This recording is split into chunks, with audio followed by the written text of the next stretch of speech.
రామాపురం అనే ఊర్లో రాజయ్య అనే రైతు ఉండేవాడు. ఆయనకు 2 కొడుకులు. వారిలో పెద్దవాడు కష్టపడి పనిచేస్తూ తల్లిదండ్రులకు ఆసరాగా ఉండేవాడు. కానీ రెండోవాడు మాత్రం తల్లిదండ్రుల పనుల్లో ఏమాత్రమూ సాయపడకపోగా సోమరిపోతుగా జులాయిగా తిరుగుతూ కాలం గడుపుతూ ఉండేవాడు. ఎప్పుడైనా అలసటగా ఉన్నప్పుడు, నలతగా ఉన్నప్పుడు తండ్రి చిన్న కొడుకును పిలిచి, ఈరోజు నేను పొలం పనికి వెళ్ళలేను. నువ్వు వెళ్ళి వరి పొలానికి నీళ్లు పట్టేసిరా నాయనా అని అడిగేవాడు రాజయ్య. అయితే సోమరితనానికి బాగా అలవాటు పడిపోయిన చిన్న కొడుకు ఏదో ఒక సాకు చెప్పి సులభంగా తప్పించుకునేవాడు. కాలం ఇలా గడుస్తూ ఉంటే ఒకరోజు తన స్నేహితుడైన రామయ్యతో రాజయ్య మాట్లాడుతూ, నా ప్రాణం ఉన్నంత వరకు చిన్నవాడిని ఎలాగైనా సరే పోషిస్తాను. నా ప్రాణం కాస్త పోతే వీడెలా బతుకుతాడో అని వాపోయాడు రాజయ్య. దాంతో స్నేహితుడిని ఊరడించిన రామయ్య ఇలా అన్నాడు, నీ కొడుకుని ఎలానైనా సరే నేను మారుస్తాను. నువ్వు కాస్త ఓపిక పట్టు అని అన్నాడు రామయ్య. మరుసటి రోజున వాకిట్లో కూర్చొని ఉన్న రామయ్యకు దారిలో రాజయ్య చిన్న కొడుకు వెళ్తూ ఉండడం కనిపించింది.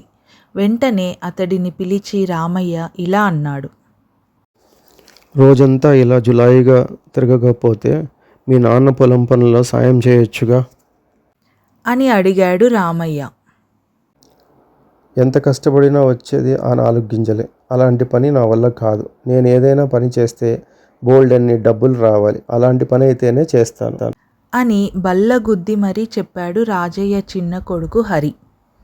దానికి చిరునవ్వు నవ్విన రామయ్య, అయితే నీకు మంత్రపు గింజలు కావాల్సిందేరా అని అన్నాడు. మంత్రపు గింజలా? అవేంటి? అయినా అవెందుకు? అని ఆశ్చర్యంగా ప్రశ్నించాడు రాజయ్య కొడుకు హరి. మరేం లేదురా, వాటి గురించి నాకు ఓ స్వామీజీ చెప్పాడు. ఆ మంత్రపు గింజలను పొలంలో నాటి వాటికి ప్రతిరోజు నీళ్లు పోసి కాపాడితే వాటిలో గింజలకు బదులుగా డబ్బులు కాస్తాయట. అలాగా? భలేగుందే. నాకు కూడా ఆ గింజలు ఇప్పించండి.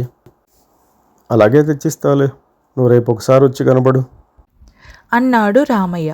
మరుసటి రోజు ఓ గుప్పెడు వడ్ల గింజలు తెచ్చి హరి చేతిలో వేశాడు రామయ్య.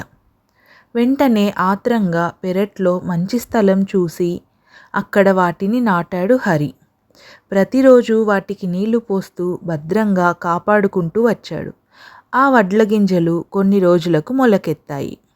ఓ రోజు రాజయ్య ఇంటికి వచ్చిన రామయ్య హరితో ఇలా అన్నాడు, ఏంట్రా చిన్నోడా, మంత్రపు గింజలు మొలకెత్తాయా?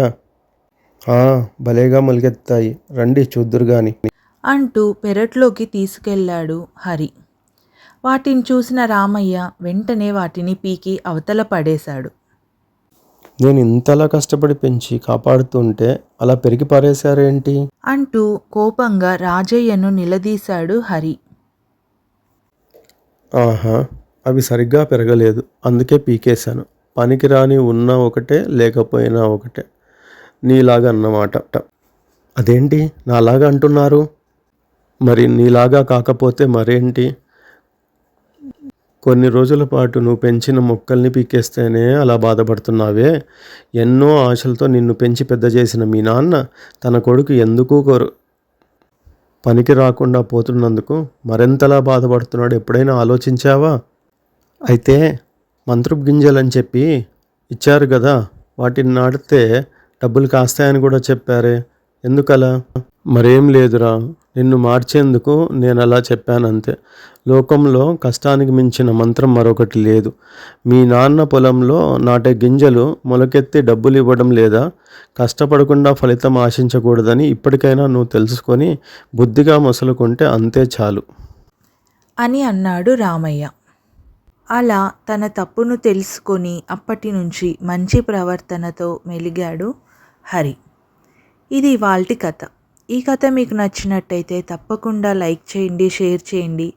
ఇలాంటి మరిన్ని మంచి కథల కోసం మన ఛానల్ని తప్పకుండా సబ్స్క్రైబ్ చేసుకోండి. మరొక